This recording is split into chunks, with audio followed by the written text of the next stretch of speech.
What's up, everybody? It's Reggie Williams, founder and CEO of Ambrosia for Heads. And with me, I have Jake Payne, our editor in chief.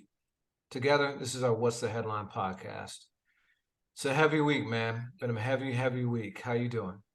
I'm doing all right, man. All things considered, and as a side of sorts, man, let me be among the first to wish you a happy birthday. I know it's yours is a birthday I always remember. And as we look at loss, let's take time to celebrate another one for you. Thank you, man. I appreciate that. I give you a lot of shit, and you give me a lot of shit about our age gap. But man, in times like these, I'm always grateful to get another one. But in times like these, even in a heightened way. We had a really, really huge loss this week in hip hop. We lost Takeoff from Migos to gun violence, something that has taken over 60 artists in rap music since 1986, which is just stunning. And we're gonna Yeah. get to that. I want us to like really do a deep dive into that because there's been a lot of hot takes. There's a lot of like reports and rumors about what happened. We're not going to get too deep into that, but what we do want to do is kind of hold up a mirror to ourselves, our culture, the things that in the environment in the real world that might affect that, and try and dissect this because something's got to change. Something's got to change.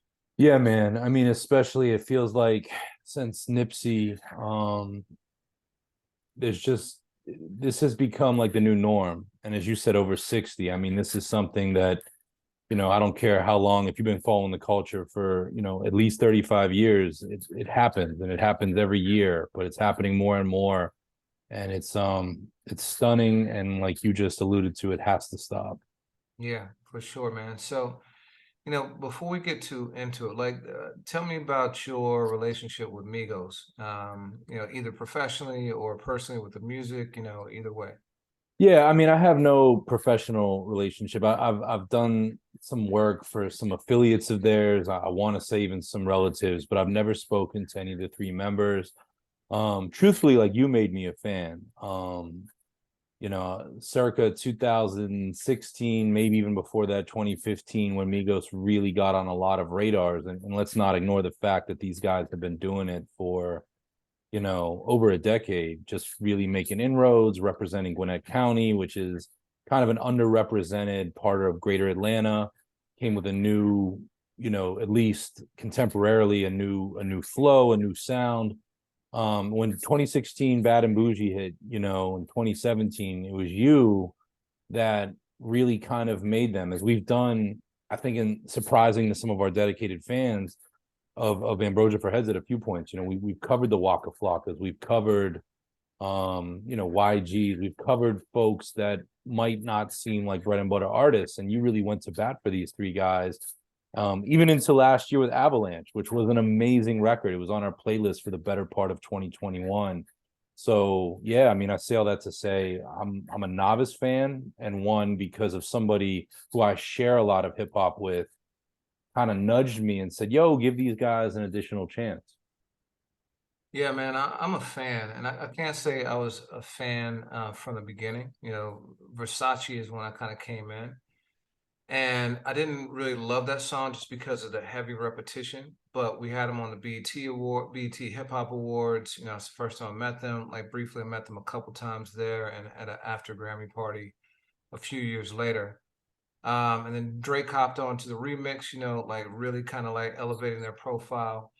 But it was when I started to pay attention not just to the style, but to the actual lyrics and Mm-hmm. the actual lyricism they had, that I really started to become a fan. And it was around the Bad Bougie time with Culture. Really loved that album.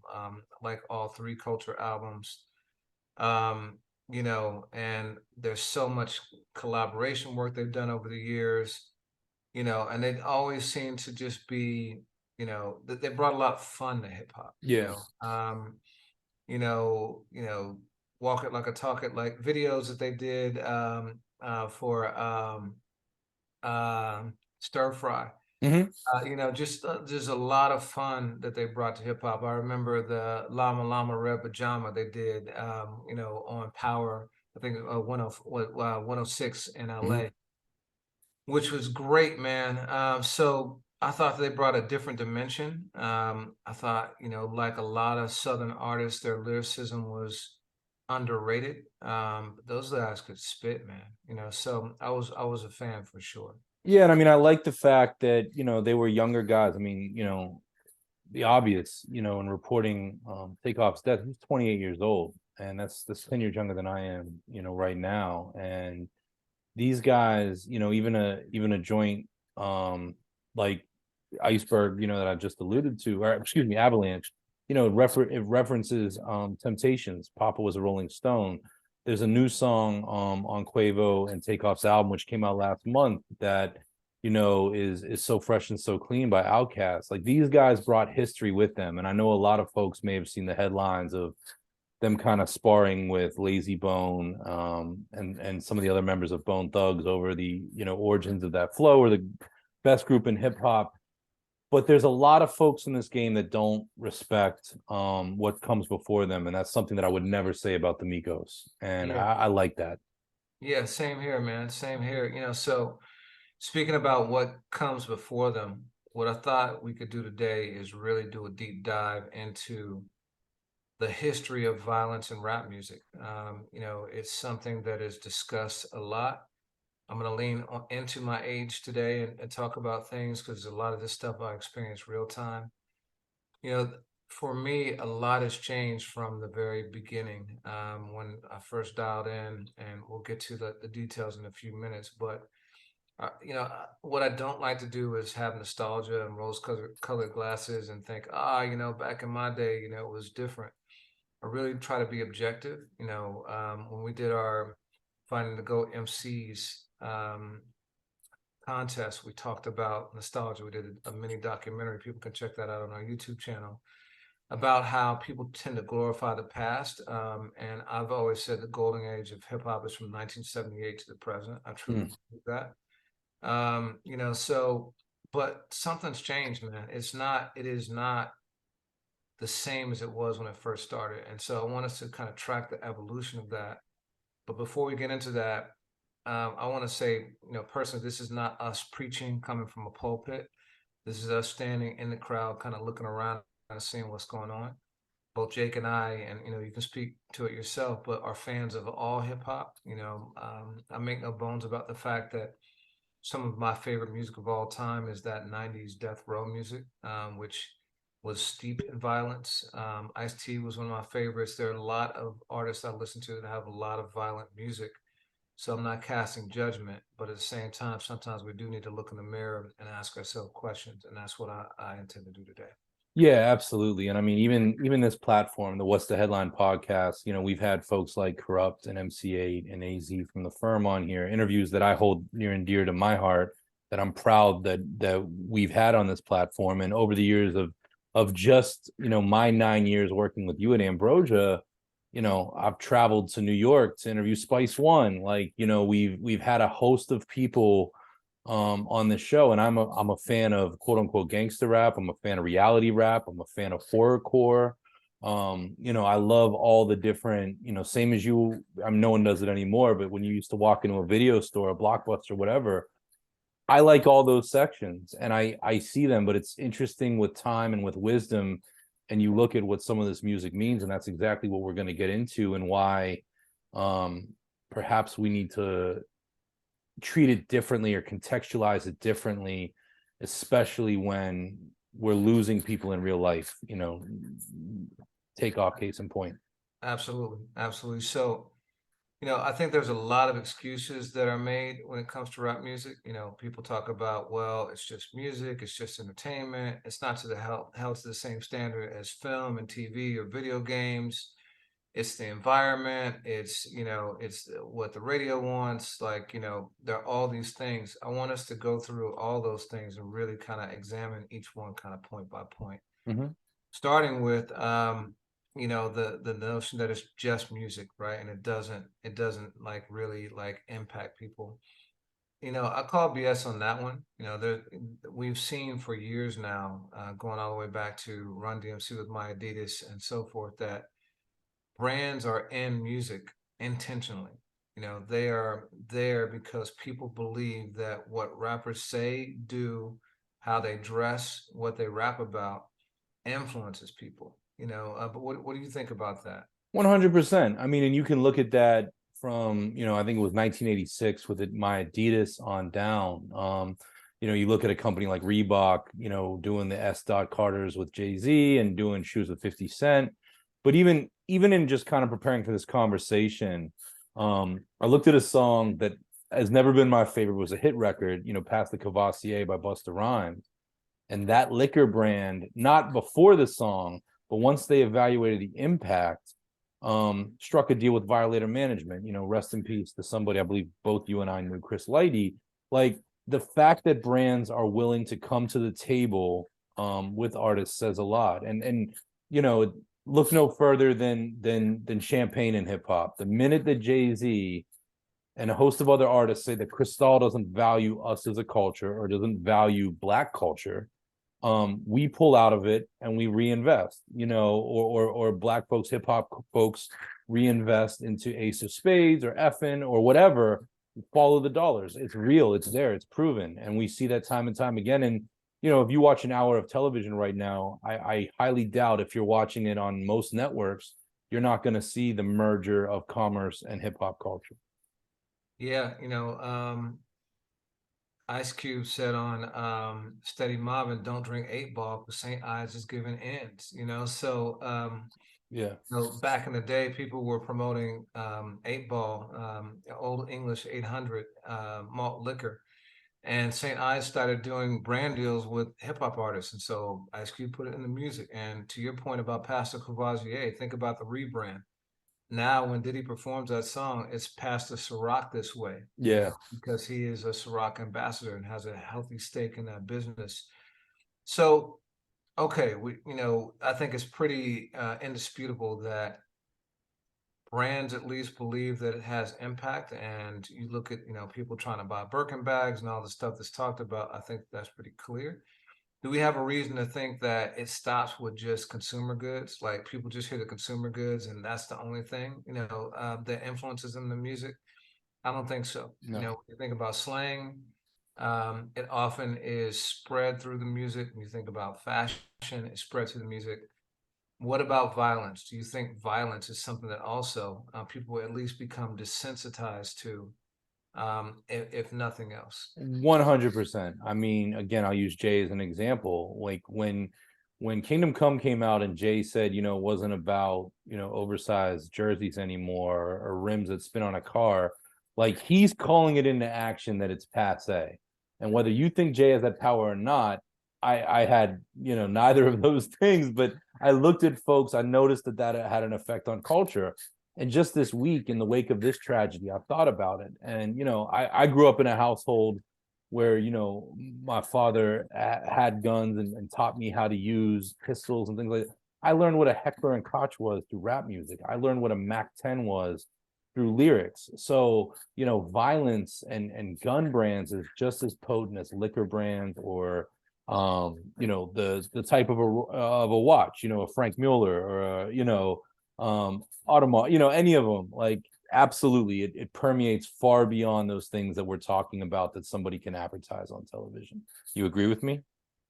I agree 100%, and I heard something that really kind of resonated with me this week, and I hadn't thought about it this way before, but Trick, was on Sway in the Morning on Tuesday talking about he works with the youth in Detroit and really trying to um, end or at least minimize some of the gun violence there. And he talked about music being a spell, like rapping, singing. It's a spell. It's an incantation. It's repeating something again and again. And if you do that, especially to music, which you absorb, it's a frequency. It's something that like makes your body move. Actually influences your emotions. It penetrates in a different way, and so I think that at a minimum, people just become immune to it. And I'll talk about that a little later as we get into one of these examples, because I have a very specific instance of when I remember, oh man, this is like it's changed me in terms of like numb me to something that I found to be really revolting in the beginning. So I think If I can though, like yeah, I 100% agree with that. And shout out to Trick. He was somebody that I used to speak to on a fairly regular basis, about 10, 12 years ago. And I worked with troubled youth for a year and change of my life in Philadelphia. I was a youth advocate and did that in addition to my career in journalism. And one of the things I noticed, I had to spend a lot of time in the car with, as many as 6 young men between the ages of 8 and 18 that were with me, some of which for violent offenses, a lot of drug offenses, other different things. And the reason they were with me is the juvenile detention, system in Philadelphia was so crowded that if you were a first or second time offender, they might send you with somebody that was doing what I was doing to report to the judge and hopefully convince them that it wouldn't happen again. And one of the things, I mean, this was 2007, 2008. So we're talking about the Lil Wayne era. We're talking about, Jeezy was reigning supreme, Gucci Mane, and my guys knew roughly what I did for a living because they were always shocked with the kind of music that I would play in the car. But what amazed me is their behavior would change so much based on the music. And if guys were not, showing each other respect or showing me respect, one of the things I would do is put on oldies. I would put on, like Motown and Stax and, whatever the oldie station was in Philly. And what I noticed was, and I talk about this, I don't know if I've ever spoken about it here, they treated each other with such, more respect than when they were listening to USDA, or Jeezy or Wayne at that time. And there's something to be said for that. And if you transport me back or maybe you back to 12, 13, 14, 15 years old, if I'm listening to Tupac versus if I'm listening to, Smokey Robinson, my whole face and disposition might change. I don't know. I mean, so I say all that to say I agree with where Trick is coming from. absolutely 100%, man. And you think about, and we'll get into this, you think about how much more prevalent certain themes are in the music now, from misogyny to, violence generally, but particularly gun violence, to drug use. Like just hearing that repeated over and over again normalizes that behavior. And, so you talked about going back and playing the oldies. Let's go back, man, in time and like really start to look at the evolution of this. So for purposes of this, let's think about recorded rap music. We know that hip hop is coming up on its 50th anniversary, but recorded rap music really started to like gain some steam in 78 with the release of Rapper's Delight. And it was in the 80s that it started to become more regular and not just kind of novel to people. That's when I was coming of age and really growing up a fan. And so you had artists like Run DMC, the Fat Boys, Houdini, LL, Cool J, Big Daddy Kane, Rakim, Curtis Blow, Melly Mel, people like that. And if you go back and listen to their music, man, first of all, there's very little cursing at all. Like when I started my sons listening to music, rap music, I started there because I wanted to be able to play stuff that, was didn't have a parental advisory sticker, wasn't a bunch of bleeps, and really had different kind of themes about it. The themes were completely different. There was little to no violence, or misogyny. And it wasn't that they were doing this to get radio play, because there really wasn't much radio play back then, aside from like mixed shows late at night in major metropolitan areas and like college stations. This was just a conscious decision that this is the way music was supposed to be. You weren't supposed to be like super raunchy or ratchet in it. It was just you communicating using your words, But did you like how much did you dip into that era of music? After the fact. I mean, it's funny because I'm on the opposite end. Like I started becoming a serious rap consumer in the mid 90s. And, I mean, I remember the, Sir Mix-a-Lot, Baby Got Back, and, some of those kind of post Vanilla Ice Hammer, but like those one hit wonders, US3 or us, like that stuff that was permeating mainstream culture. But when I started buying, rap CDs, one of the first 5 CDs I bought was Dog Food by the Dog Pound. And over time, as I started building a music collection, I would shop out of the $5 bin, the used records at Record Rama on McKnight Road in Pittsburgh, Pennsylvania. And a lot of that stuff was, you know, your Spice Ones, your Ice T's, your Brother Lynch Hungs, your like as pulp can get, you know, as between horror and gangster rap. So I had the opposite experience. And then when I went back and started listening to Run DMC and Eric B and Rakim and, you know, even like Ultramatic MCs and Houdini, it was kind of like a breath of fresh air, because I'm like, yo, if my mom walks in the room, there's not going to be any, you know, curses in this. Did you notice it? Like, was it something noteworthy for you? Like when you heard it? Those stickers were everything. I mean, in my generation, I remember they would vary in size. You know, some albums had the little ones, and then you'd have your Paris's or your Iced Teas, and it always felt like the sticker was even bigger. And then, you know, by the time Machiavelli came out and was on his midsection, like forget about it. But yeah, I mean, I definitely, it's sort of like, you know, when you're an adolescent, I don't know about you, but you learn like what movies have nudity in them. You learn where the swear, you know, where the curse words were. And then like over time, just like thinking like a DJ, you know, like if I dare I play a song in class or at a school dance, like what can I play? What, you know, I look at a record like the Humpty Dance, one of my favorite of all times, even though it's about sex. I don't think there's a swear word in the whole song, you know, just case in point. But I say all that to say I definitely was aware. Yeah. So, you know, it changed in the late 80s. That's when like it started to get real, you know. And interestingly, I'll tell you a couple of ones that like stuck out to me. So first of all was BDP, Boogie Down Productions, you know, KRS-One, Scott LaRock, This Melody, Be you know, nice. Be Yeah. Nice. Interesting thing is that people would never like, I don't think most people would ever classify BDP as like gangster rap. But their first album, Criminal Minded, you know, had some very, very gangster themes in it. You know, 9 millimeter Go Bang is really about like, you know, settling disputes and when anyone, you know, makes you angry with a nine, right? You know, and telling them like almost like Samuel Jackson, Pulp Fiction style, like this is your consequence, not what da da dang, what da da da dang, you know, Yeah. listen to my 9 millimeter Go Bang. So and there were other songs, the song Criminal Minded too, like that was the first one where I remember hearing distinctly, you know, a fair amount of gun violence, you know, Schoolie D also you know, had PSK and but that one only had like that was a little bit before BDP. Mm-hmm. That one only had like a little bit you know, so you know, I think that like that is when I started to really like, you know, peep the evolution there. But the thing that changed for me, I remember I went to France back in 1988.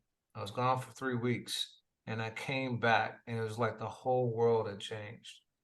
When I left, people listened to like Rob Bass and EPMD and stuff like that. When I came back, I asked my guy Marcus. I was like, "Yo, what's the new thing?" He's like, "Yo, man, everybody listen to Eazy-E and N.W.A." And I was like, "Eazy-E and what is that?" Like N.W.A. And I picked up the album, and dude, like my whole mind was blown. Mm. To your point about your mom and being able to play stuff when she came to the room, I had to actually turn mine down because I'm like, "Yo, there's no way my mom can hear me listen to this. What is going on?" But it Right. was like literally like an overnight thing with N.W.A. because it was just so much more graphic and violent and misogynistic and all those things. That's great. I mean, did you think the fact that like you kind of had to be in the know to acquire it, like you had to know which record stores might have it and are they going to sell it to you, you know, as a teenager? Like, do you think that added to the mystique, or was it just strictly the content? You know, I do think that especially for young teenage boys at the time, like that was a huge part of the allure. You know, just having that parental advisory sticker was like a badge of honor.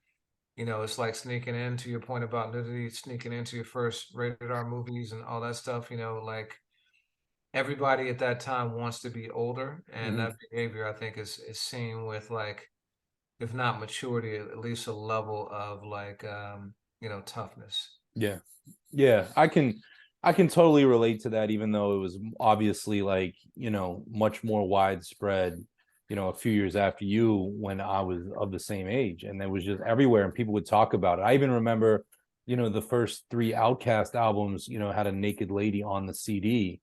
And I'm of the era when you put CDs in those books and took the book with you everywhere, and you'd be flipping through and be like, oh, and it would be Southern Playlistic or A.T.L. And even that, like the way you could grab, I think just my first year's record buying, Ice-T's Home Invasion album, which is 93, or what's the Public Enemy, where the kids listening and everyone's surrounded, or they got the 40 ounce and the gun, like artwork, everything was, the word I use is pulp. It's like, even if it's not fiction, it's like, let me take this thing and push it over the top, because that's always going to win.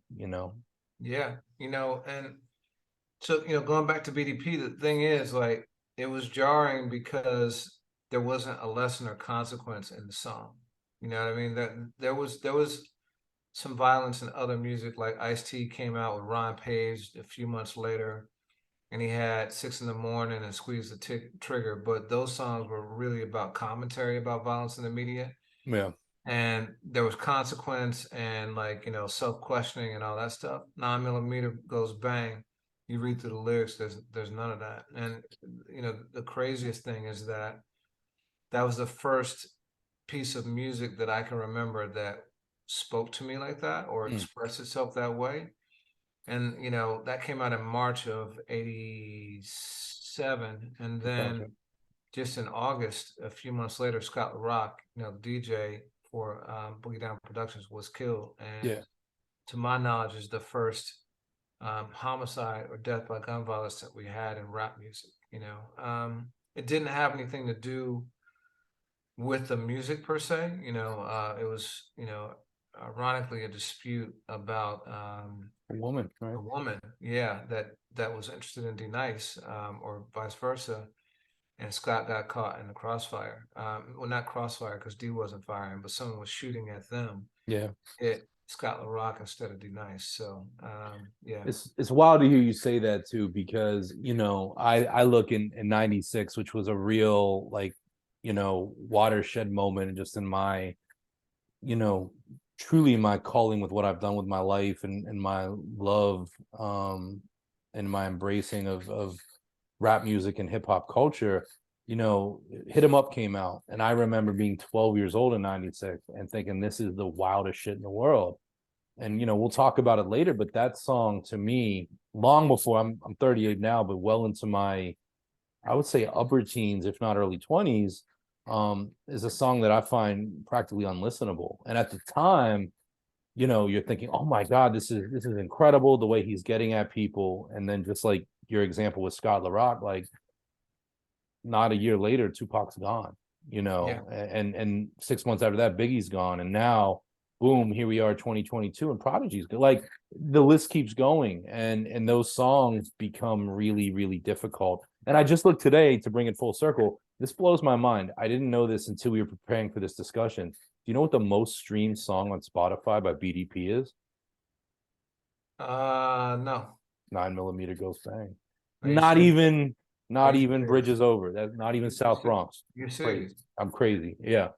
That's insane because that was an album cut. That's not like that wasn't like a big radio record or a club record or anything. That's crazy. Yep. That's really, really insane. Like, Yep. for all of BDP, not even My Philosophy or I I'm just Still looked Not again right now to Refined. make sure I'm not talking shit. And Dude, there's not a video to that. Like, you're absolutely right. Like, it's crazy, because I agree with you. Even though there was guns on the, some of the artwork, and KRS-One, PM Dawn, like, BDP is an aggressive group, but I would file them more, if you made me choose, more conscious than gangster. And yet, yeah. there's something very, very suspect about that. You know what I mean? It's weird. But anyway, at this point in time, those songs are still the exception, right? They're not the norm. Still relatively minimal cursing and violence. It's not nearly what it is today. 87 though, things were changing clearly. The crack epidemic was in full swing at that point. And there's an argument that people were starting to document it more than music because it was more prevalent in their surroundings. And that's certainly the case for Straight Outta Compton. Like, so you heard that later on in life. Did it have the same kind of impact? Did it feel different to you when you heard it than stuff you've been listening to, or had you already been kind of adjusted to like the level of violence and anger? Yeah, I mean, at this point, I'm reading the Source magazine every month, and when I hear it, the first N.W.A ever had was the Greatest Hits, which is still, with the black and white shots of all the members. And you look at Straight Outta Compton or Gangsta Gangster, and somehow it just felt different than what I'd heard before, or Fuck the Police. Those records seemed like it was a lot of sensation, but a lot of substance behind it too. And at that point, I couldn't tell you. I would have heard 6 in the Morning by Ice-T, but I wouldn't have heard PSK by Schoolie D. Like just in my, iteration, not my iteration, by my introduction to all of this music. And yeah, I mean, N.W.A and knowing that it was Dr. Dre and Ice Cube and these other figures that I knew really well, just musically, it blew my mind. But I also, that was 100% music that I didn't want to play loud enough for my mom to hear it in the next room. Hmm. Just the language, just the intensity, just the aggression. But over time, like, here I am 10 years later, not even 10 years later, 6, 7, 8 years later, learning, Toddy T's Bataram. Like, okay, what is a Bataram? Okay, this was this thing that was going around LA. Why was it going around LA? What do these different things mean? And it all of a sudden becomes a contextual language. And I'm really curious, you mentioned the crack epidemic and you mentioned 87. I was very young when that happened, and I wasn't in the face of it. And I'm not implying that you were, but how strong do you think that correlation was between what was going on nationwide and the turn the music starts to take? Well, so Chuck D, back in the day used to say that rap music was the CNN of the streets, and clearly Public Enemy was that, but N.W.A was that too. As I listened to their music back then, it wasn't gangsterism for just gangsterism's sake, at least not Straight Outta Compton. You know, F the Police obviously had a very clear message. This is what people were experiencing, and that's what we saw, like depicted in the film. And a couple years later on videotape with Rodney King, and fast forward 20 years later, 30 years later, it's still seeing the same thing, right? Mm-hmm. So clearly, that was something that they were experiencing. But even songs like Gangsta Gangsta had a level of self-awareness. Ice Cube says, to all kids looking up to me, he says, here I am drinking straight out the 8 bottle. There's that, oh, he again. Do I look like a role model to Yeah. all kids looking up to me? Life ain't nothing but, so even he's saying, listen, like I rap, but I'm not a role model. And no one mistook him as such at that point. And if you did, he told you, don't do that. But yeah, I do think that the crack epidemic and the increased gang violence at the time, in places like New York and LA, that was something that influenced. It wasn't around me as much, it was in my city and my neighborhood a little bit, but I lived in a smallish town in Indiana. So, 1 or 2 murders per year was like headline news. It was nothing like what you're gonna get in a big city. Yeah, and I often wonder, you look at and you and I have both said it's one of our favorite records mutually, but The Message by Grandmaster Flash and the Furious Five, and like that is reporting what's going on, from the first lines, like broken glass everywhere. Like that song is a news report of the surroundings. And I think over time, you chisel away at the PG and the PG-13. And there's things in the message that are very much PG-13 or R as you get deeper into that song. But I feel like everything intensifies. And I look at N.W.A and I look at Eazy-E, and I think they are great examples.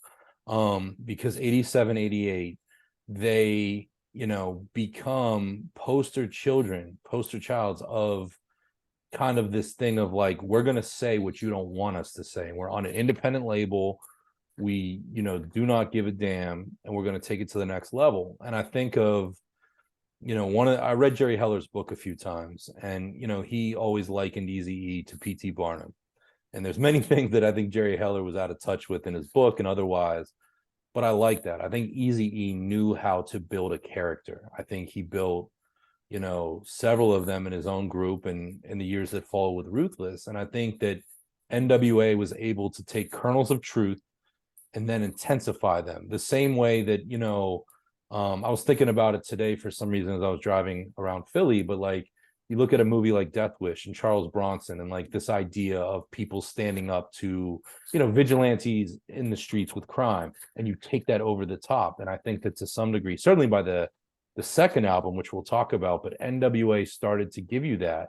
And even if you were like you or me and not anywhere around it, that kernel of truth or that understanding that these things are happening was crazy, because those albums also had things that you weren't ready for. I think of the first time I heard Dope Man in the first, verse of the song, he's selling dope for a favor, a sexual favor. And that was so crazy to me because that broke the morality that I thought existed of like, okay, two people that do something, they're in love or lust. This is like, no, somebody has an addiction and they're willing to do anything for it. That's crazy. That breaks the rules. But guess what? N.W.A put it on wax, but that goes on in the street every single day. Yeah. So they were some of the first to step up and put stuff that had never been heard before on a recording that was heard by more people. But again, at least for some of the stuff that they put out, there was a reason, there was an intention behind it, whether it be a cautionary tale or like a window into the world. But there was a turn in '89 when the Geto Boys released their album Grip It on that other level, and that was back when they had the H and the extra T in there before there was Geto Yeah, Boys. There was a song called Mind of a Lunatic on that album. Have you heard it? I have. I think I own the album still. That album, man, that song was completely depraved. Like I had never heard anything like it before. And even when I go back and listen to it now, it is like is well beyond the pale of what you would typically hear. It starts off with the sight of blood excites me, shoot you in the head, sit down and watch you bleed to death. And then it starts to get bad. Uh, yeah. I mean, dude, it talks about rape and necrophilia. It is like one of the most disturbing songs I've ever heard. You know, um, and it's a really insane and unfortunate coincidence. One of the lyrics refers to November 1st, which is Willie D of the Geto Boys' birthday. And unfortunately, that's the day that Takeoff was killed, in Houston, no less. Mm. And with there being some suggestion that there was some issues going on between some related parties. But so yeah, man, that was when like for me it was like, okay, cool. This is a not cool, but this is a whole different level of glorification and gratuitous violence and rap, and it's a new day. That's what that gave. It is, and it's funny, history affords context, and I'm not condoning. That's a song, much like Hit 'Em Up. I love the Geto Boys. I'm sure I've said that on this podcast, but that's not a song I go back to. And that same year, Willie D put out another song called "Put the Effing Gun Away," 1989, on his Controversy album, and it just goes to show you the disjointed and do one thing, why are you doing it, why are you saying it, and perhaps the disillusion of shock value. It doesn't condone it, but like people kept pushing the envelope further and further and further, and the Geto Boys throughout their existence have always done that, as has N.W.A. And it's crazy, but history says by that point in the late 80s moving into the 90s, all bets are off. And one aside too is I'm not the biggest metal fan, but funny enough, like in college, I had some friends that were heavy into metal, and I used to play the Geto Boys in my in the car, and they loved that shit, and they would compare it to Slayer and other people. Rick Rubin worked with both of these acts, and there was this level of violence and craziness in other places, but somehow it just feels different in rap music, because you look at the Geto Boys, and even though they're exaggerations, the fact that Willie D puts his own birthday in the song shows you that there's a level of like, I am the main character here, even if it's an exaggeration. And that's troubling when you're talking about some of those things that exist in those lyrics. Absolutely, absolutely. And so that's when like the game changed, I think. And 2 years later, N.W.A resurfaces, this time without Ice Cube, who some might say was kind of like their political moral center. Mm-hmm.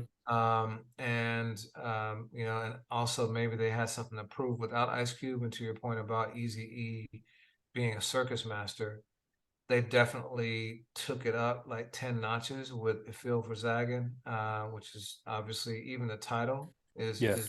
is is risque, to say the least. If said, the way that it is, that it is written backwards. But that album, man, was conflicted. It did have some songs on it that had some more political context, like "Real Ends," and then "Appetite for Destruction" was very similar to some of Ice-T's work of like self-commentary about people and why we gravitate toward destruction and nihilism like that.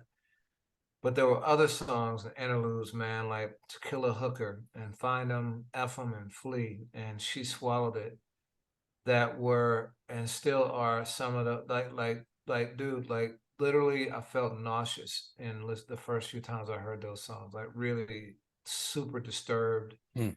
And like you're seeing images that you're not supposed to see and that you can't take back. Like Yeah. that was the way that I felt when I first heard that album. But over time, and this is what I was talking about earlier, after hearing it repeatedly, it started to normalize. And clearly, like, I find those lyrics objectionable and certainly wouldn't play it in front of my mom, which I think is the test that we all should have. Wouldn't play it Yeah. for my kids. And I think, I think the best test is, would you in a business meeting recite these words without a beat to like a person you were trying to do business with that you just met a time or two? Like, I think that then starts to like kick into effect like how heinous some of the content is. You know what I mean? When you really take away the music and the stuff that disguises it. And that's the way that album was. It took me to a different place. Yeah, I have that relationship with that album because I also, it's a weird thing. You and I have spoken about it on episodes. We've talked about Dr. Dre. Like, in many ways, that album represents his pivot towards G-Funk. Arguably, it's one of his best, produced albums, up there with the Chronic and Doggy Style. But it's a hard album to listen to for those reasons. And yet I have listened to it, and I will listen to it, but it's not one like, if I'm playing it today, I'll put the windows up, and it feels weird. Yeah, it's just it's funny how that goes. Yeah, and you had a good point about what separated this album commercially too. It goes to number one. I mean, that's the wildest thing, is like N.W.A with Straight Outta Compton, as I understand it. Again, I can't claim like I lived through a real time, but that was an album that had a slow, momentous build. And Eazy puts out his solo debut in '88. These guys do all these amazing things. They do a few tour dates with Guns N' Roses. They become what we now see them to be. But by '91, even though Cube had left, they go to number one. And if you look at the year '91, there were not rap albums going to number one, especially independent ones. I mean, they were on Ruthless Priority, and that's crazy. So, that shows you a few things, like this album. I can't say that it's selling more copies than all the others, but they picked a week where Billboard and the like had to dedicate their attention and say, what is selling in the United States of America? And then you have to look and say, well, who's buying it? People are buying it and on one hand saying, is this a representation of ourselves? And then you have other folks that are outsiders to the culture, outsiders to the Black community, that are buying it and perhaps normalizing it, perhaps saying, oh, is this what's really going on in Compton? Or is this what's going on in LA and New York and otherwise? And that's where you have major problems. So here's the interesting thing about the sales. So it debuted, I believe, at number two. Is either number two or debuted at number one. I think it was number two, but somebody can check that. And eventually hit number one. But the reason why that happened is because the music industry had recently switched from using album shipments and reporting from record stores about what was moving to actually having sound scan. Mm. That was a system where, you know, people would scan the CD, and every time something was sold, so you knew accurately, although people were padding that too by multiple scans and stuff Yeah. like that. But in theory, you have more accurate sense of what was selling. And so the whole paradigm flipped. It used to be that an album would start in like the teens or the 20s or whatever and move its way up the chart slowly but surely over, like, you know, several weeks, if not several months, as singles were released, to what we have now where usually the peak is the first week or two and then it descends. So what that did was it changed the trajectory of albums, but also changed what we knew to be selling and popular. Mhm. I would say that's probably when gangster rap was on the map as a commercial force, and executives really started to like dial into it. You know, so that it was meaningful on a lot of levels. But yeah, it took the glamorization and commercialization of violence and, you know, all these other things and rap to a whole different level.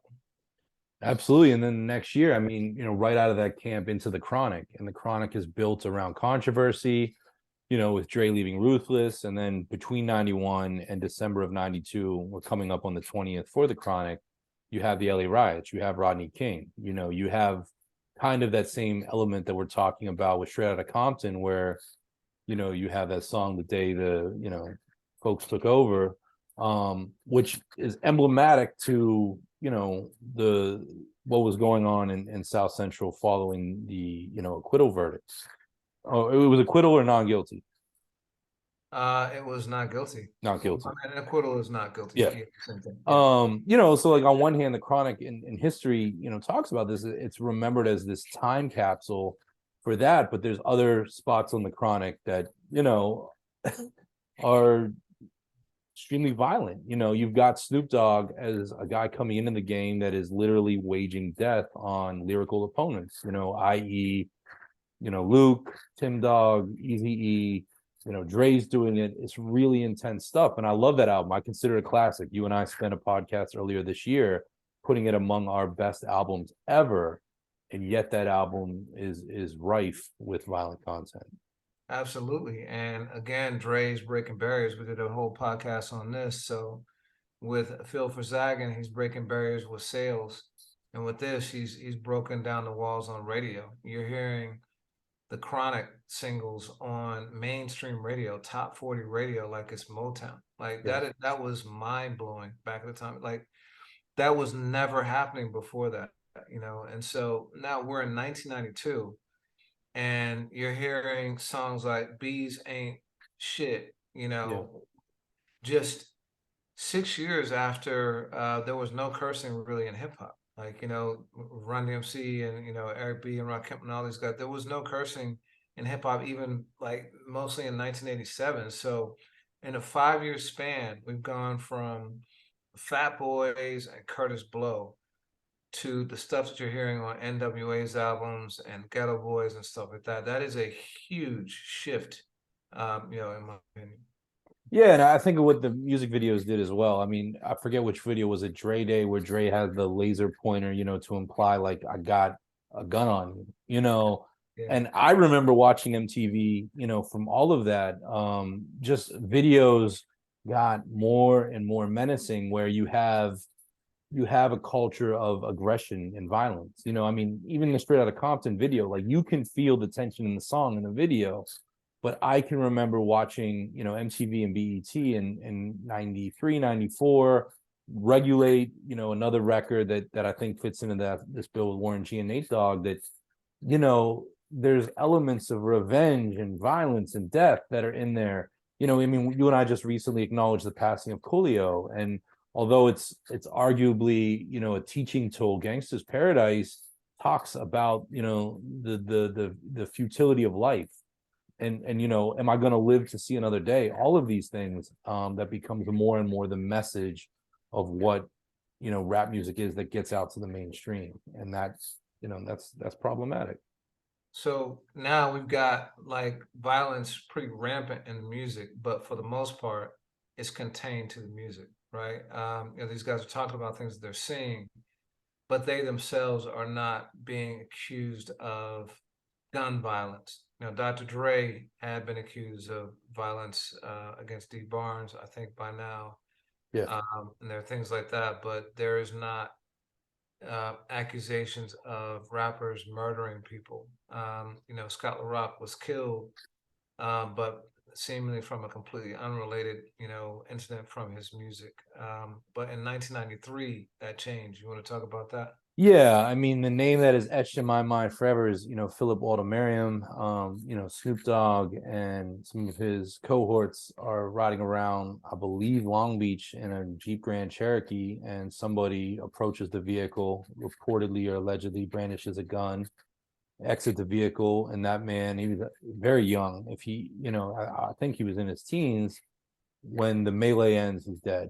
And that puts Snoop on trial for 3 years, and the biggest rap star, certainly the newest rap superstar coming off of the Chronic, Doggy Style hadn't even released yet when the incident happened, is in question, his future. And that's bad, that's terrible, but it also, I believe, becomes part of his marketing campaign. I mean, Doggy Style has a song, Murder Was the Case, and I look at that song a lot. I wrote a paper about it in college. That song is like Mephistopheles. It's a deal with the devil, is what the song is. But the title, and can I get through this bad thing, that is art imitating life and life imitating art. And not for nothing, a year later, while the trial, is still pending, Snoop puts out, a soundtrack and a mini movie with Dr. Dre, with Death Row, Murder Was the Case, and it goes to number one. Doggy Style's number one, Murder Was the Case is number one. And that's really crazy. I mean, you and I reported on it last year, but 50 Cent is executive producing a series that's looking at that whole incident, that whole album, and its tie-in. Here we are, almost 30 years later, and that is still super resonant. And I know there were other figures, I think of Slick Rick and in that altercation going behind bars. There were other instances of artists having serious issues with the law. But I do believe in my mind that Snoop Dogg in '93 shifts the paradigm. And for nothing else, too, when Snoop is ultimately acquitted in '96, his career and his message, by and large, was never the same again. He went from, a reckless, young guy saying all these things to somebody who I always believe, even though he's had his moments, had a lot more caution and a lot more value for life. Yeah, yeah. I don't disagree with you in terms of it raising his profile and likely being an intentional part of the marketing campaign. Again, records were broken with the release of Doggy Style. That album, if memory serves me correctly, did over 700,000 units in the first week, which I think was the biggest of the year, and I believe it was the biggest tally ever at that point for a debut artist. It was a massive, massive number, and I don't think that happens without Snoop being in the headlines constantly for, potentially murdering someone and being on trial for that. So, yeah, man. And so now, man, this now the door has been kicked down completely, and the floodgates are open. And instead of this being the exception, it starts to become the rule for music. And we go to even darker places where people like, so Mind of a Lunatic, the song from the Geto Boys was disturbing and intentionally meant to be about someone demented and go as dark as possible. An entire genre of that music emerged in 1995 in horrorcore. I was never a fan. Gravediggers, which was anchored by the RZA, was very popular at the time. I don't know that I ever bought any like horrorcore music, maybe with the exception of Cool G Rap, if you classify him that way. But talk to me about horrorcore and your experiences. It sounds like you had more Yeah, I insight. mean, those were the records that I could afford, and I took interest with it because it coincided. I was like, that was my era of consumption, and shout out to Prince Paul and the RZA, and Poetic and Fruquan with Gravediggers. But yeah, I mean, you have that, you have the Flatliners, you have Brother Lynch Hung, you have artists out of the Bay like CeeLo and Killate out of Fresno and X Rated and all of these guys that are making music. I mean, Cool G Rap and DJ Polo, even before they split, are a great example, that make really kind of shock and awe, shock value music. And I can remember, it's not it is violent, but I can remember listening to records like Talk Like Sex and F You Man by G Rap and being just like blown away. Or what's the one you and I always talk about? Well, there's Two to the Head and there's Train Robbery. Great Like train robbery is just, yeah, he raped someone on the train. Yeah. it's crazy. But I remember just being like, how does this exist? And I can't say I loved it, but I listened to it. I listened to it a lot. And luckily I, had the lens to know that, okay, this is fiction. This is, I don't take the word the wrong way, but like fantasy or whatever. And you kind of move on from it. But that stuff was winning. And just the imagery of knives and guns and all of that. And it kind of raises that same question I mentioned with N.W.A.'s second album, is like, who's buying into this? And I say this, again, as me, as somebody coming into it, but do you take this as reality? Do you take this as a reflection? And then the interesting thing is, around the same time, and not just here, but you start to see it elevated a little bit. There's kind of a counter movement of artists that are maybe taking the same vivid action and using that to kind of pump the brakes a little bit, and one of the examples you and I had talked about, just kind of preparing for this conversation, is a record like Stray Bullet by Organized Confusion in '94, which I look at as a little bit more artistic. A joint like that follows a bullet and traces all the carnage and damage it does. And Pharoah Monch and Prince Poetry like still have the ability to be just as lyrical as G-Rap, who's a contemporary of theirs. But there's a message in the song of like, without being preachy, of like, yo, this is what happens with a bullet. And you start to see that, more and more and more. You have, Large Professor producing Illmatic, which I wouldn't call like in a gun violence way the same, but there's an element of grabbing foreigners, ripping up their green cards, all of that. And and Large Pro made peace is not the word to play with Main Source, of about people that say peace to one another and turn around and kill each other. Like, there starts to be kind of a counter movement that I think gets as much attention as horrorcore. Would you disagree?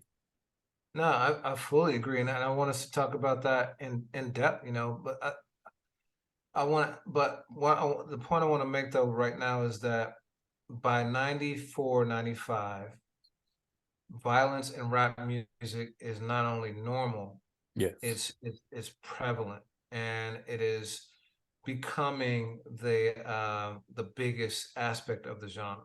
It went from being non-existent to like very, very tiny, to becoming the dominant theme in the music for a lot of the commercially successful music, for sure. And to your point, there is the Organized Confusion, and like there's an entire underground that's splitting off with and De La Soul is still around, and there's an entire like genre or branch of hip hop that is not part of that, but it's not commercial. It's Right. not nearly as commercial as the stuff that we've been talking about, and so so it's now the norm.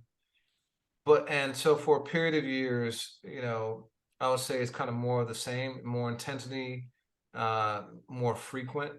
But generally speaking, the music is fictional or maybe inspired by real life events, but not meant to actually depict like real life. That changes with the emergence of drill music. And now we're in like, what the 2010s, and particularly in Chicago, we're now seeing that music is being used to tell real stories about real deaths and real violence that's occurring in the streets. And we're now in a whole different level. Yeah, what do you got to say about that? Yeah, I mean, I don't pin it squarely on drill. I think we've gotten to a place where, there's a lot of reality in the music. And I think Chicago is a great example, and I think I've said it here before, but like I before he passed, I did a little bit of work a few times with King Von, rest in peace. And he is one of the 60 artists that we've lost to gun violence. And King Von is an example of somebody who named names and spoke about real situations in his records. But just today, I was playing Use a Gangster by DJ Quick. And he kind of does the same thing in a different way where, he spoke about somebody, I think his name was Kelly Jamerson, that lost his life at the El Rey Theater in 95. And a lot of people pointed at Quick over that. And that was over some gangbang shit that involved death row and whatnot. And there were other records, there's stuff in Tupac lyrics. There's stuff, in the 90s and the 2000s on very, chart topping or very high selling records that speaks to actual street incidents. And those in the know would talk about it and unpack it. Tupac addressing his own assailants, from the quad shootings, on a later record. But by the 2010s, you're absolutely right. All of a sudden, people are really implicating themselves on wax. And I just wanted to make that point to clarify. Yeah, no, I agree. I mean, there's exceptions to all this, but I'm talking about shifts where it becomes the paradigm. Yeah. Instead of just like the exception. And Yeah. we have now a genre of music where a good portion of it is devoted to not just recounting incidents that happened, but like talking about what is going to happen and what people actually did themselves. Yeah. So the artists themselves are copping to, gun violence and murder rather than reporting on things that happened around them. That's what I see as like a huge shift in the difference that we now get into in 2010s, and it's like other forms of pop media and culture where things are just ratcheting up. But before we get to that, I want to talk about kind of real world next, because or anything else you want to say about the music itself? No, I think that, I think we covered that. Go ahead. So I want to talk about the real world, right? Because that's what we've been dancing around, and that's what people always raise is, okay, it's not the music, it's the environment and people reflecting what's going on in the world around them rather than this being about the music driving the culture, right? So I want to start to see if we can get to like, a chicken and egg type analysis here, which came first. So, among hip hop artists, things absolutely changed. Now, I mentioned that list. There's a list of 60 artists that were killed since 1987, Scott LaRock's death. And there were 18 deaths between 1987 and 2003, so 16 years. There have been 18 deaths since 2019. So that's 18 in 3 years. So that is like a 6-to-1 increase. It's insane. It's more than 6-to-1. How much more frequent the murders have gotten in the last few years. So there's a definite parallel there between the music and the proliferation of the violence in the lyrics and the actual deaths in hip hop. But I think we also got to look at the rest of the world too and figure out, okay, is this something that just aligns with like how life is going in general? And the answer is no. Murders were actually the highest in the US in the early 90s. The peak was in 1991. There were 9.7 per 100,000 people. There was now it's about 6, and there was a spike in 2020 of like 28%, but it was hovering around 4 or 5 for a bunch of years in between that. So murder's actually gone down a ton, generally speaking. But despite that fact, like it's still like increasing more and more in the music. So there's a disconnect there. Why do you think that is?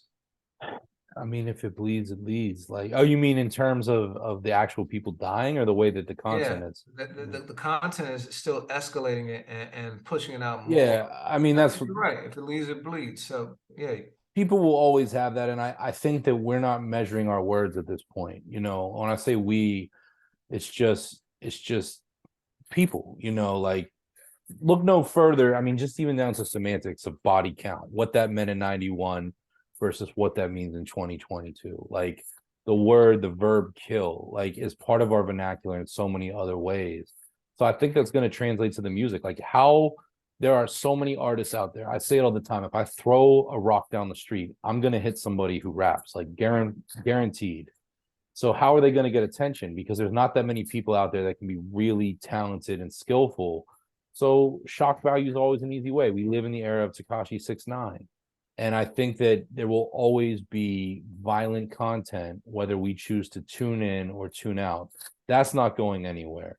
The murder rate of artists, you know, the artists that we're losing, that is a whole other thing. And especially just in the last 3-4 years, like I look at, you know, social media, because a lot of these that come to my mind, and I don't know that this is true of Takeoff, but are often murder robberies. You know, artists with a lot of money and a lot of money on their person are posting locations, or people around there are posting locations. And we're living in dire times. And I'm not by any means trying to diagnose it, but that's just my armchair theory. Do you disagree? No, I completely agree. You know, you said it. The more things become normalized, the more someone has to like deviate from the norm in order to get the attention. And you know, Justin, you know, our AFH partner, condolences to him. He just lost his mom. Coined a term called "fire in the stadium." Like literally, people have to self immolate in order to get attention. And you mentioned Takashi, and he's like the poster child for it, Yeah. right? Actually committing crimes and joining gangs and doing things that he was never part of before in order to like get that fame and attention. And I think that the music just has to become more and more outrageous because it just sounds normal. And I think back to that Roots video, what they do. And you know, we just talked about that a couple episodes ago about that being one of the catalysts to the split between mainstream rap and underground rap. But the thing that was noteworthy to me about the video, which at the time was a parody or a satire about music video stereotypes, if you look at it now and you have no context, you show that to like a 15-year-old with no context, they'll look at it, it's just a straight video. There's Yeah. nothing like it because that those stereotypes have become the norm. And so I think that the killing, the drug use, the misogyny, all that stuff is so much the norm that it just had to keep like ratcheting up to get people's attention, especially in a world where attention is the hardest thing to get. Sensationalism, man. I mean, you know, 50 Cent was on the third Onyx album, and I owned that album before I knew it was 50 Cent. I think he was on React.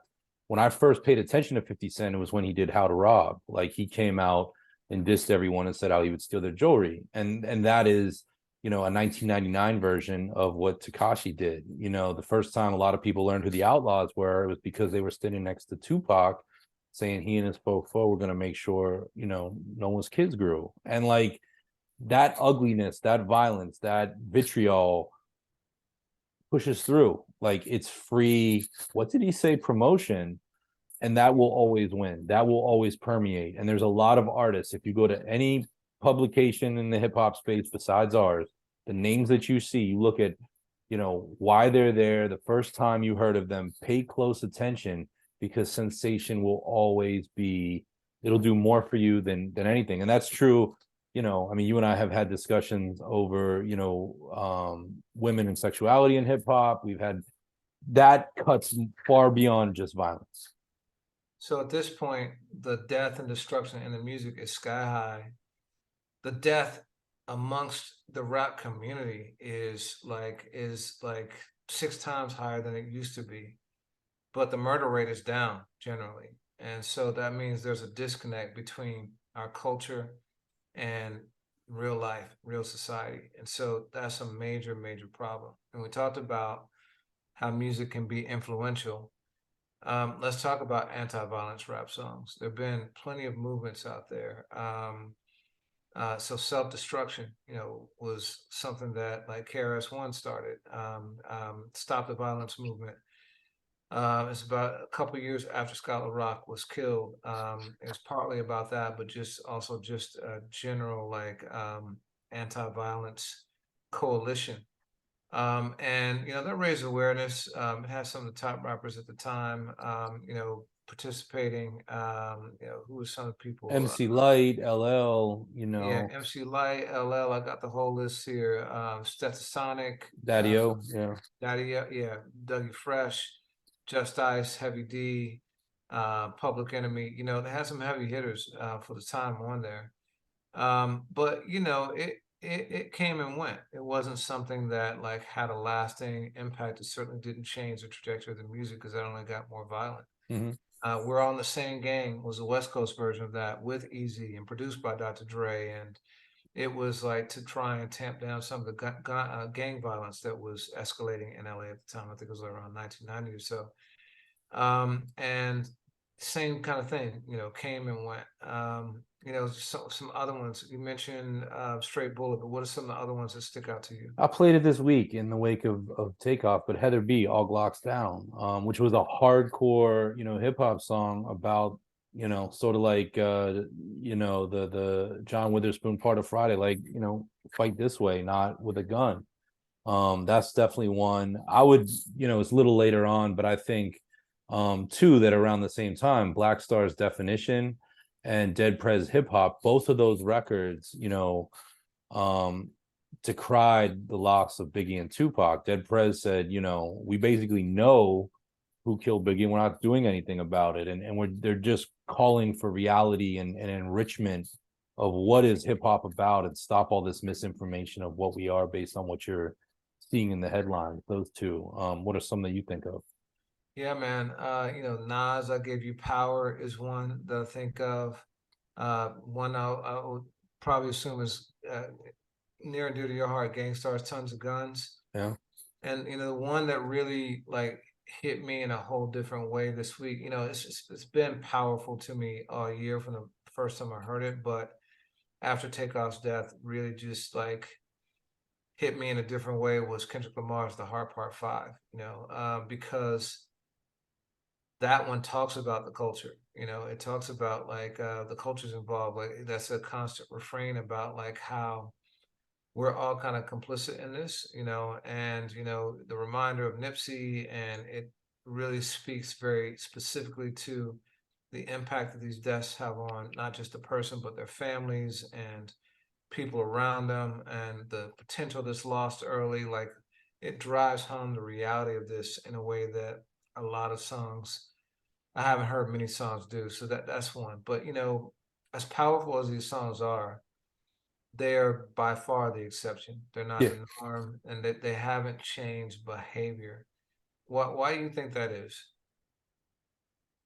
I mean, I sound like a broken record, but the bleeds it leads. I listened to Kendrick even before Takeoff's, death, and I thought, this record captures the value of life. Kendrick really put himself out there speaking as Nipsey, like, and he shouts out Black Sam in the song, and you wrote an amazing article when the video dropped. But I was like, we need songs that capture the value of life. I remember when Common put out The Light, and I was at a really important age, and I was like, damn, this is a hip hop love song. This isn't just a hip hop sex song. Yes, sex exists in the song, but this is about human connection and intimacy. And that was really hard to find in 99, 2000. And we need songs that are pushed in the front that value life and value forgiveness and value grace and value these other things. And so often it's the ops and it's revenge and it's getting the last word in, and it's, these very impulsive, vicious themes. And that'll always win. But, to kind of take a step back, like, you created Ambrosia for Heads, and I've spent 9 years working at it to be a cultural connection to 25 on up year olds. So we have to live to be 25 on up year olds. We have to be able to be 40, 50, 60, love hip hop, and have the perspective and the wisdom to go back on it. And if we as heads are losing our people, or we're losing each other, or we're celebrating and glorifying not getting there, what does that say? Like that's jacked up. Because also, over the last 5 years, we're looking at Jay-Z's 444, and we're looking at albums from Royce and Fonte and other people that talk about middle age, talk about family, talk about health. So we need more of those messages in the front, and that's I think what we're all here to do. Yeah, and when I step back too and think about it, I do think there is a balance that's happening. So the quantity might be outnumbered in terms of violence, like and misogyny and all this stuff. But I think in terms of commercial success, the some of the biggest artists out right now are not going down that path, or certainly not to the extent that a lot of the commercial radio is. So you think about Kendrick, one of the biggest selling albums of the year. You think about Drake, one of the biggest selling albums of the year. You think about J. Cole, one of the biggest selling albums last year. There are a lot of artists, and they have longevity, they have staying power. And I think it's because people are seeking, something that has light instead of just darkness all the time. And it's ironic to me that radio and companies are pushing the darkness when people clearly demonstrate they do want light too. I get it, right? I'm not one to say take it all away, because everyone wants their reality TV or the equivalent thereof, where it's not just like, PBS documentaries all the time. Nobody wants that. But I think balance is the key, and it's really, really out of balance. So let's talk about other media, right? Because people always say, okay, why is everyone picking on rap music? There's so much other stuff out there that's got violence. There's TV, there's film, there's video games. I think that those things have also gotten incredibly more violent over time. You Yeah. think about John Wick. There's three installments to that movie. I saw online that he's killed 299 people in three movies. One person. Like, he would be the most notorious serial killer of all time if that was real life. But it's funny and fiction, and people think it's great, even though, like, listen, you didn't see that kind of, and special effects and everything are so graphic now. You didn't see anything remotely close to that, even in the 80s. Even films like Die Hard were not anything like that. Yeah. Then you look at video games with first person shooter, where you actually get to blow people's heads off like repeatedly and stuff like that. Like, so they don't get a pass either. In my opinion, those are much more graphic and violent than they have been. The difference is that in other communities, you don't see video gamers killing each other. You don't hear about, like, film goers like leaving and shooting each other. Like, there's something different going on right now.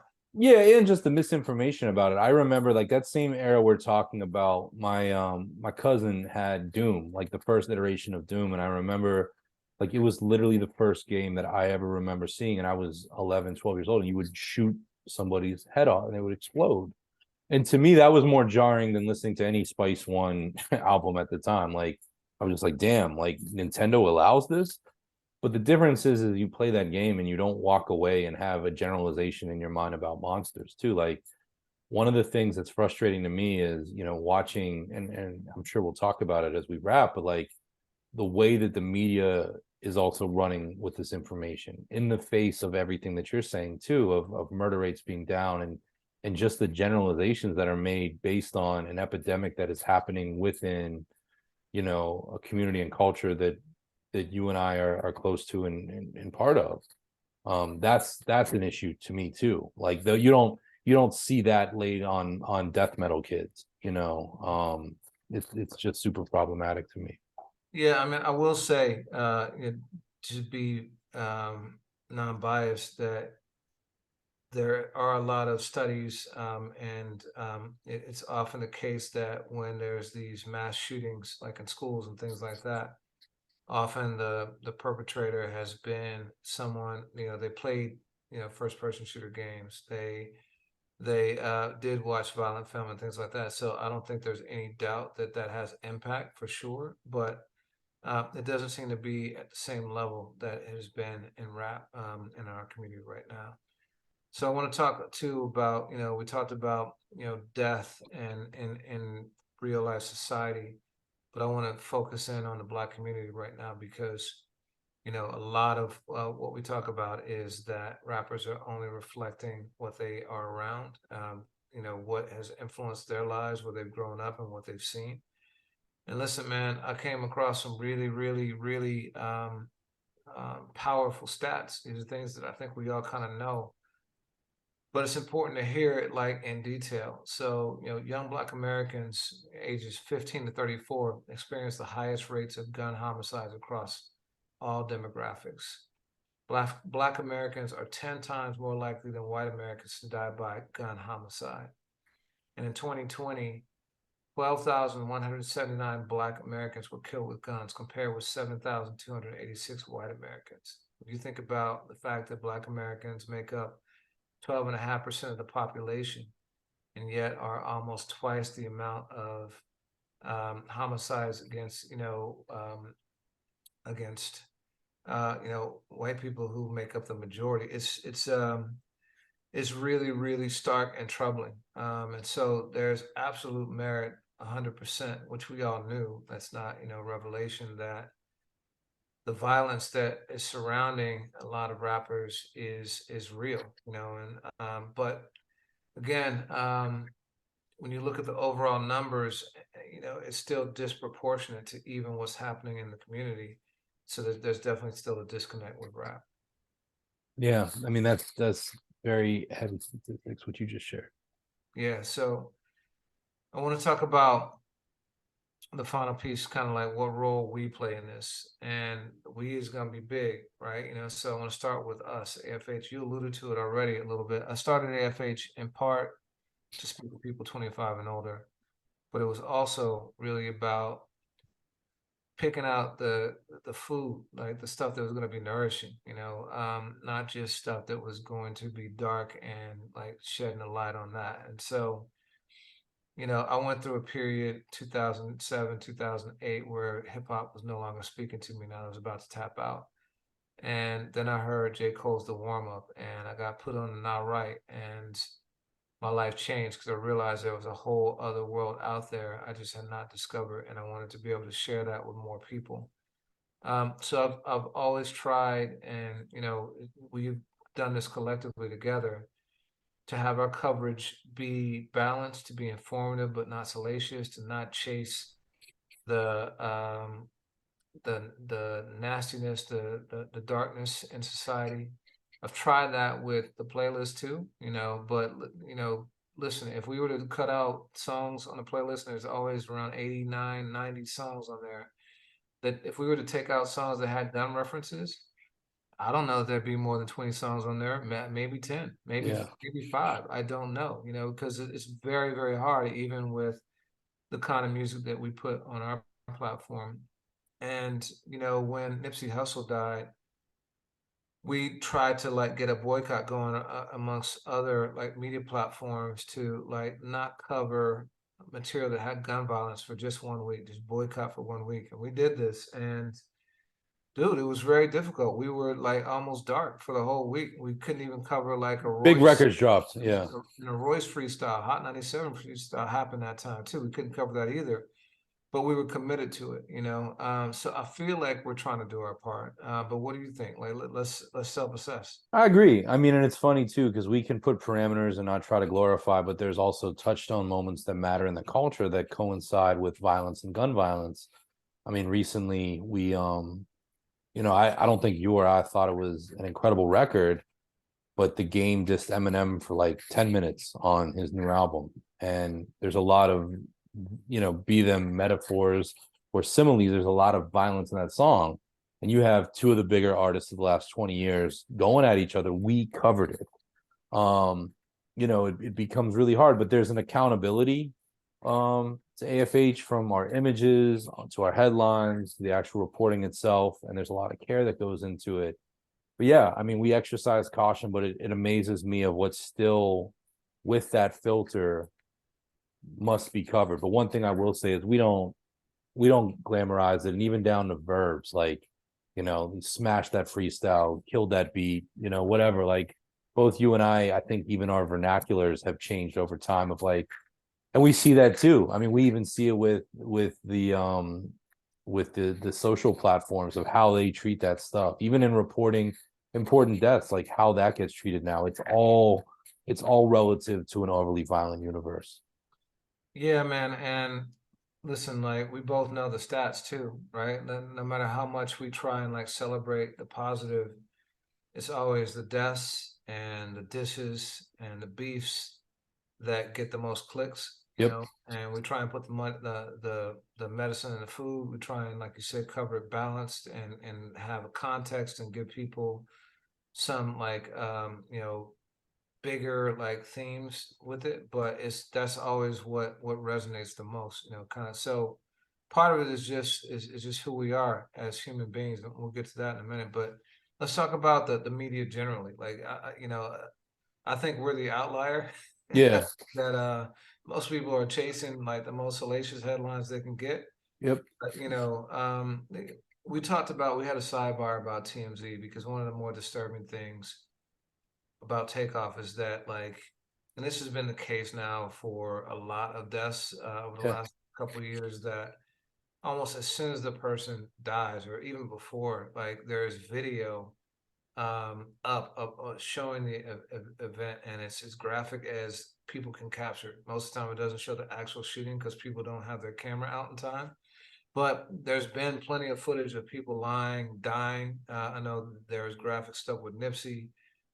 There is stuff with Takeoff. TMZ has become the place that breaks this news, and often I think they're one of the worst culprits of this. But what's your take on that? 100%. And there needs to be accountability there. I think you said something really valuable earlier in the podcast. If you can't unsee, you can't unhear, you can't unlearn these things. And, I'm sure we've all seen things on television, film, and the internet that we wish we could unsee. And for me, I was astounded this week that TMZ would include photos of a dead, bloody man like that. And I know they blurred some things, but still. And I asked myself, would they have done that with Amy Winehouse? Would they have done that with Princess Diana? Would they have done that, and that's, really upsetting. And the Source magazine, a place I wrote for a time in my life when they were in print, they put up photos of Nipsey the same way. And at what cost? And is there any accountability? Does anyone, still hold the Source accountable for doing that? TMZ, I mean, we as a culture need them because they have the ability to confirm news that otherwise seems as rumor. Does anyone hold them accountable? E News, in the wake of this passing, ran a photo of Offset as Takeoff. And I think that just shows you right there, there's a gross mishandling of all of this stuff. Not to say journalists don't make mistakes. I've made a few of them in my life, but there just seems to be a general, let me push this through, let me get this up, let me give people all of this information. And it's got rugged consequences to it, and I think we should all hold each other accountable and be super mindful of that. And make sure that, if that's your prerogative, if you show those things, be sure that you show it for everyone, and not just when it's a 28-year-old rapper, and I'm saying that sarcastically. So yeah, I don't, yeah. I do think TMZ would put that up for anyone. I think they're an equal opportunity exploiter. But your point about E is well taken, and listen, my point is it doesn't matter, black, white, whatever. I don't think that as human beings is something that we should be doing. But let's talk about record companies. That's the next like thing that people point to as well. These record companies, they're pushing this and pointing that, pushing that. I'm torn on this one, man. On the one hand, it is absolutely the case that the music you hear on the radio skews very dark. It's not the conscious stuff that you hear from Kendrick, like even with him, like N.W.A was the single, and that was the drill music, and like one of the more aggressive records on the album. So it's clear, and just for people who don't know, if you make it onto the radio, you got a record company typically behind you spending a lot of money to do that. I'd heard it costs like $1 million, I heard, to get a #1 record. So it is indisputable that record companies do fund this. I have a hard time believing that record companies would turn down money. And so if they had the opportunity to have 10 Kendricks and 10 Coles and 10 Logics and whatever it is, I think they would take it. But you know, there are other people who are convinced there's other agendas out there. What do you think? Absolutely. Yeah, absolutely. And I think that that's always going to push to the top. And I think that record companies benefit from controversy. I think we've seen that. I just read that, Takeoff, even in his passing, got over 1 million new Instagram follows since November 1st. And that's super troubling. But people are curious. They want to know more. They hit a button. And that reminds me a lot of when an artist, be it Tupac or Big L or Big Pun, passes and people raise curiosity. And there have been times in beefs where there's been the same distributor or record label on both sides of it. I look at The Game and 50 Cent, or, there's other examples, but the money goes to the same ultimate place. And I don't think that's going to change anytime soon. I really don't. And those same people absolutely have conscious artists, but the powers that be will always lead towards more vice than virtue. Yeah, I think maybe the focus shouldn't be on um how they promote, but maybe what they don't filter, because it's absolutely a choice. And there's only a few gatekeepers. There's only three major record labels, and there's a handful of executives who control those labels. Yeah. And if they chose not to put out certain types of music, and I don't hear this kind of hateful music, perpetuating violence on violence in other communities. Maybe those communities don't make that music, but like I just don't hear it. But to me, it seems like if you value Black life in the same way, you wouldn't. You might think differently about putting out that kind of music. So I think that's something to think about with record companies. Yeah. For distribution, so radios and the digital service providers like Spotify and Apple Music, I think they go where the record companies go. But to your point, man, like those are in theory more democratic. It's Mm-hmm. people pulling up what they want to hear. And if you're telling me the 9mm Goes Bang is BDP's #1 song, Yeah. then damn, dog, like that leads me to that's not the platform, that's the people. And That's I us. talk about that, but I want to save that one for last. But what you think that the distribution should be held more culpable or should have a greater? No, I mean, I think it's democratic, and I mean, I agree with you, and I'm not, you and I actually went to bat, when there was a time when the major DSPs were talking about removing some of the artists that were in the headlines for very, heinous and negative stuff at that point. And while they can, shadow ban them from playlisting and all that, and I don't really care about that, to take that music away altogether, I think is a slippery slope. And yeah, I'm not going to blame them on that. We, the people, are still peeking through the keyhole and consuming the stuff. Yeah. All right, man. So this is a big one. This came up in another group chat. Like, there's all pointing on the community, the record companies, the platforms. What about the artists?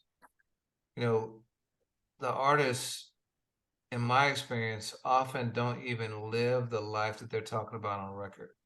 A lot of them may have come up in that, but eventually achieve a certain level where they've moved to a completely different area. They're not around that,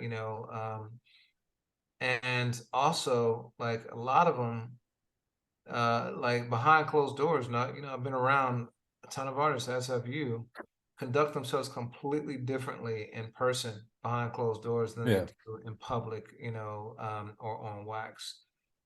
That's troubling to me, especially when you're talking about keeping it real. Yeah. And if you're saying real is like violence and mayhem, but you're not living anything close to that. That's like the epitome of fake to me. And I will call this person out by name because this was a major story 3 years ago. But Future has been a person who promoted drug use, for a long time. Was one of the biggest proponents of it. Got a lot of people.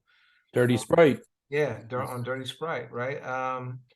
And it came out a couple of years ago that he had been sober for 3 years, but didn't let anyone know that. Like, so he's still making music promoting drug abuse instead of like, using the opportunity to like talk about how he kicked it and like, the consequences that he suffered for it and why you shouldn't do that. Like that to me is that's next level, I wholeheartedly agree. And I think again, I'll use Jay as an example. If Jay can make us, stop wearing, triple X, throwback jerseys and rims that spin, let's look at him with the same intensity. It's not just Jay. You and I had a great conversation with Big Pooh from Little Brother, where he was really open of at times in his career working another job entirely to support his dreams. Like there is so much more in that than shooting somebody on wax or posting up mean mugging on the gram with a gun, like all that stuff. And I think that we have to get past that as a culture. And by no means am I even, this doesn't even necessarily speak to the Takeoffs of the world. Because from what I know of the Migos and Takeoff, that wasn't really part of their MO. But there are artists out there that you know deal with some of the same things that ultimately end up being their fate, and that is really, really heartbreaking. And the message that sends to their thousands and hundreds of thousands of millions of fans is super detrimental. Agreed. Well said. So the last thing I want to talk about is the people, and I mean all of us, because you mentioned we talked about TMZ putting those photos up in the video. The reality is, someone there had to take those photos. Someone had to shoot that video. Someone had to send it, upload it, like prep it, like really like spent time thinking about how to best put this out there to the most people in the world, profit from it. Millions and millions of people click, millions of people like click many times, sent to friends. We have an appetite for destruction. We talked about this, a little bit with Kanye stuff and his self-destruction. We have an appetite for seeing carnage, and I don't know what the psychology behind it is. Like, it's the reason why traffic jams happen because there's an accident on the other side of the road because people want to see that. I think before any of us can like talk about why doesn't the gun violence stop and stop the gun violence, we got to look in the mirror and ask ourselves, when are we going to stop consuming it? When are we going to stop demanding it? I think that's the biggest question and the biggest solve. There is no record company pushing it if it's not selling. There's no radio station playing it if no one's listening. There's no 9mm goes bang as the #1 BDP song if no one's pressing play. So that to me is like the biggest thing. That's 100% true. And I think of Vanessa Bryant, suing those folks on the scene that took a photo of the wreck in 2020, the helicopter accident. I mean, just the perverseness of people to want to always, and I don't know if it's clout chasing or that curiosity that you're talking about, but that has to stop. And one of the things that I'm mindful, I mean, we've spoken about it, financially on this program, of like, be mindful of where you spend your dollars, be mindful of what you put on your eyes and ears. And this isn't preaching either. I don't listen to Hit 'Em Up by Tupac anymore. I don't need that message. But I guarantee you there's songs that I've listened to in the last week that are not of any more merit than that. Like, you know what I mean? Like, and we should all just be super, super mindful of what we click on and that. And it, it starts within. Yeah, I mean, people muted R. Kelly, right? Like, why not mute some things that are perpetuating the violence that's taking lives? I got another artist from Chicago a little bit muted right now. So yeah, like we're all making these choices. Yeah. And yeah, where does it start? Because that's what ultimately is going to bring systematic change, you know, especially in the music community. Yeah, that's right. That's right. I'm gonna start by committing to never listening to those tracks on A Feel for Zagat again. I'm gonna say right now that I'll never listen to those tracks again. Uh, Damn. you know, the ones that I found despicable, the ones that had a little bit of that had some social commentary. Yeah, I'll listen to Yeah. parts of them, but you know, To Kill a Hooker, Find Them, F 'em and Flee.